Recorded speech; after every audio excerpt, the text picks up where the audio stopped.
Some places on Earth are built for one purpose: to make sure certain human beings never see the outside world again. Not prisons in the way you're picturing them. Fortresses, black sites.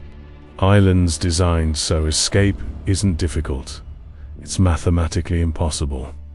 In one of them, inmates spend 23 hours a day in a room the size of a parking space. Not one has ever successfully escaped. In another, prisoners are marched blindfolded and bent double, so they can never learn the layout of their own cage. One held a future president for 18 years, breaking rocks in a quarry that slowly blinded him.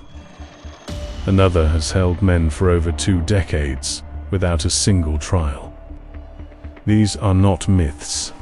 They are operating facilities. Some are operating right now as you watch this. Today, we're going inside the 4 most secretive prisons on Earth. Welcome to Mind Marvel Wonder. If forbidden places, buried truths, and the corners of the map they don't want you to see are your thing, subscribe. This channel exists for exactly one reason: to take you where you're not supposed to go. Let's start in the mountains of Colorado. Inside a building the US government calls the Alcatraz of the Rockies. Officially, it's the United States Penitentiary, Administrative Maximum Facility. Unofficially, everyone calls it ADX Florence, America's only federal supermax prison. It holds fewer than 400 inmates.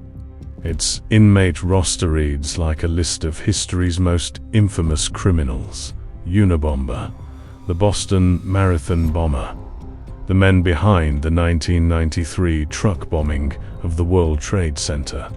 Even El Chapo spent time here before his extradition fight. Every cell is a concrete box, roughly the size of a small parking space. A bed, a desk, a stool, all cast from solid concrete, so nothing can be broken apart and turned into a weapon. Prisoners spend up to 23 hours a day alone. Their only hour outside the cell is usually spent in a small, enclosed recreation cage. The windows are just 4 inches wide, revealing little more than the sky, angled so prisoners can see only sky and concrete. Never the mountains. Never another building. Never another human being. Some inmates go years without laying eyes on another prisoner's face. Since it opened in 1994, ADX Florence has never had a confirmed successful escape. The isolation is so extreme that lawyers and human rights groups have spent decades arguing it amounts to a slow, deliberate form of psychological torture. The prison itself has never confirmed nor denied most of what happens inside, because almost no journalist has ever been allowed past the front gate. Deep in the windswept plains of southern Russia, near the Kazakhstan border, sits a fortress so feared that Russian inmates have a nickname for a life sentence here: the Last Transit. Its real name is Correctional Colony Number 6, but everyone knows it as Black Dolphin, after a statue outside left over from when the building was once a circus. Black Dolphin is reserved exclusively for Russia's worst offenders: serial killers, cannibals, terrorists, men serving life with effectively zero chance of release. To move an inmate even a few feet, guards force them into a position called the swan, bent forward at the waist, arms locked painfully behind the back, head down so they can never see the corridors or map an escape route. Prisoners are moved blindfolded for their first 10 days so they can never learn the prison's true layout. Cells are triple caged: bars, then a mesh screen, then another set of bars. A cage within a cage within a cage. Guards use attack dogs during transfers, and inmates are counted so obsessively that staff joke they know exactly where every prisoner is at every second of every day. Officials claim there has never been a successful escape from Black Dolphin in its entire history as a maximum facility. For most of the men inside, life sentence isn't a legal term, it's a literal one. They are expected to die within these walls, and Russian law makes their release almost theoretically impossible. Not every prison on this list was built to break criminals. Some were built to break ideas. Robben Island sits 7 kilometers off the coast of Cape Town, close enough to see the city lights, far enough that no one ever swam free. During apartheid, South Africa used this island almost exclusively to imprison political dissidents, men whose only crime was opposing a system of racial segregation. Its most famous prisoner spent 18 of his 27 years in captivity here. Nelson Mandela, held in a cell barely big enough to lie down in. Mandela and other political prisoners were forced into hard labor at the island's limestone quarry. The glare off the white rock was so intense that many prisoners, including Mandela himself, suffered permanent eye damage.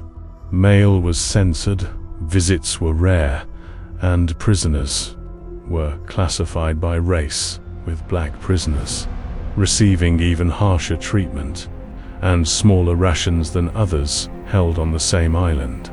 And yet, inside those walls, something unexpected happened.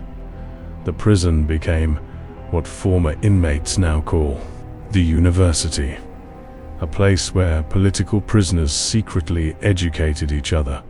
They debated strategy and planned the future of a free South Africa.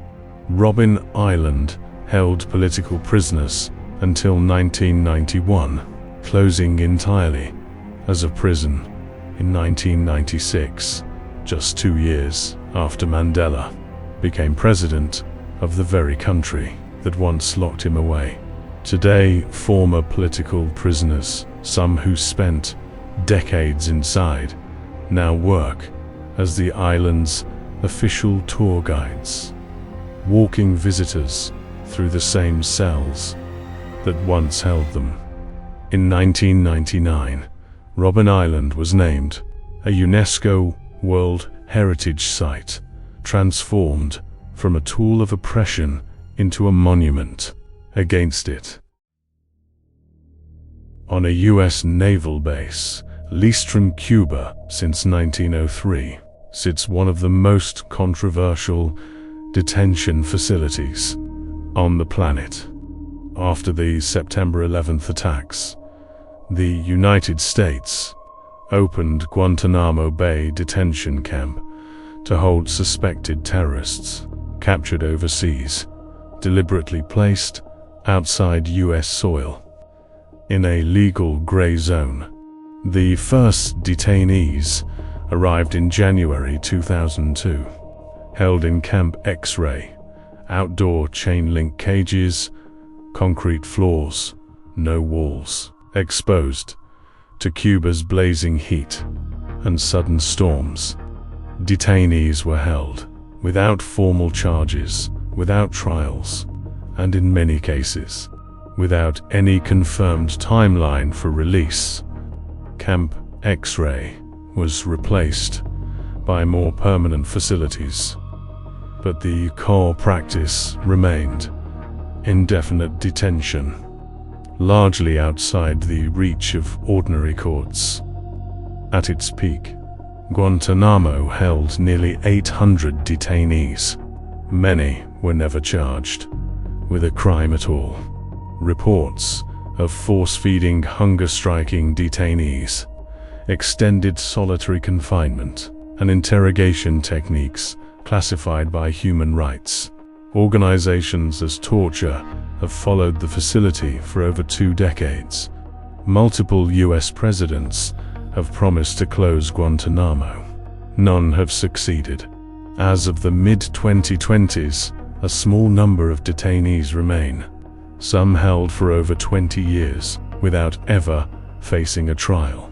It remains one of the only facilities in the world where the question isn't just what happens inside, it is what laws, if any, even apply. 4 prisons. 4 very different reasons for existing. ADX Florence shows how far a justice system will go to guarantee a body never walks free again. Black Dolphin shows what happens when a state decides some men should simply cease to matter. Robben Island shows that even the most brutal walls cannot always contain an idea. And Guantánamo shows how easily temporary and outside the law can quietly become permanent. Some of these walls held monsters. Some held heroes the world hadn't recognized yet. All of them prove the same thing. How a nation treats the people it locks away says more about that nation than it will ever admit. If stepping behind the walls the world was never meant to see kept you watching till the end, you know what to do. Subscribe and join us next week for another place humanity tried to keep hidden. Until then, stay curious. Some doors were never meant to open.